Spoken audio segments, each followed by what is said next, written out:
उन महिलाओं के नाम जिन्हें मोदी के साथ नजदीकी के कारण सांसद और मंत्री बनाया गया था, संघ के पावर नेटवर्क में इतनी जोर से फुसफुसाए जा रहे थे कि सुनाई दे रहे थे।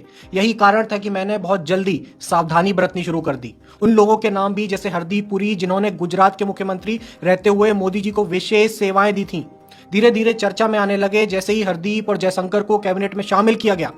2014 में जब मैं व्याख्यान देने अमेरिका गई, वहां भी उनकी अय्यासी विलासिता की कहानियां घूम रही थी। 12वीं पास स्मृति ईरानी को शिक्षा मंत्री बनाए जाने से उन स्कैंडल्स को भी विश्वसनीयता मिल गई जो अब तक सार्वजनिक नजरों से छुपे हुए थे।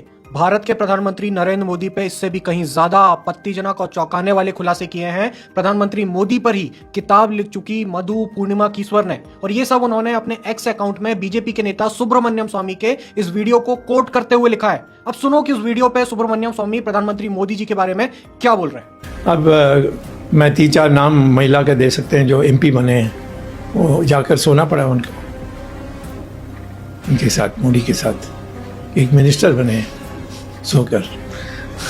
मुझे बिल्कुल भी नहीं पता कि इन दोनों ने पीएम मोदी पे जो आरोप लगाए हैं वो सही है या गलत है, क्योंकि मुझे तो इन जैसे सांपों पे रत्ती भर भी भरोसा नहीं। पर भरोसा तो मुझे पीएम मोदी पे भी नहीं है। पर इन लोगों पे भरोसा ना होने वाली बात मोदी जी, उनकी पार्टी बीजेपी के नेता, कार्यकर्ता या अंधभक्त नहीं कह सकते, क्योंकि इन लोगों ने पिछले कई सालों में यही मधु कीश्वर और सुब्रमण्यम स्वामी जैसे लोगों के बेबुनियाद आरोपों पे न सिर्फ विश्वास किया, बल्कि उनकी उन शर्मनाक और घिनौनी बातों में भरोसा कर अपने विपक्षी, खासकर कांग्रेस पार्टी में जमकर निशाना साधा। जैसे कि सोनिया गांधी बार डांसर है, नेहरू चरित्रहीन आदमी है। अरे अभी कुछ ही दिन पहले इन्हीं का एक मंत्री गिरिराज सिंह नेहरू जी की आपत्तिजनक एआई फोटो लेकर पूरी संसद में घूम रहा था।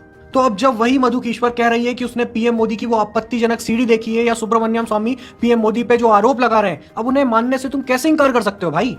तुम लोगों ने जो अपनी जिंदगी भर बोया है वही तो काटोगे ना। अब इससे कोई फर्क नहीं पड़ता कि वो आरोप सही है या गलत है। अब उन्होंने जो बोला है वो जनता के सामने है, और जनता को यह भी पता है कि इन जैसे लोगों को स्वीकारिता देकर सर पे किसने चढ़ाया? तुम ही लोगों ने। ये संघी किसी के सगे नहीं होते। तो अगर कल को मोदी जी मधु कीश्वर को उसकी मर्जी के मुताबिक मान सम्मान दे दें, तो वो अपने इन आरोपों के बारे में ये भी बोल सकती है कि लड़के हैं, जवानी के जोश में गलतियां हो जाया करती हैं। तो मेरी मानो दूर बैठकर तमाशा देखो और इन संघी सूरों को लौटने दो कीचड़ में।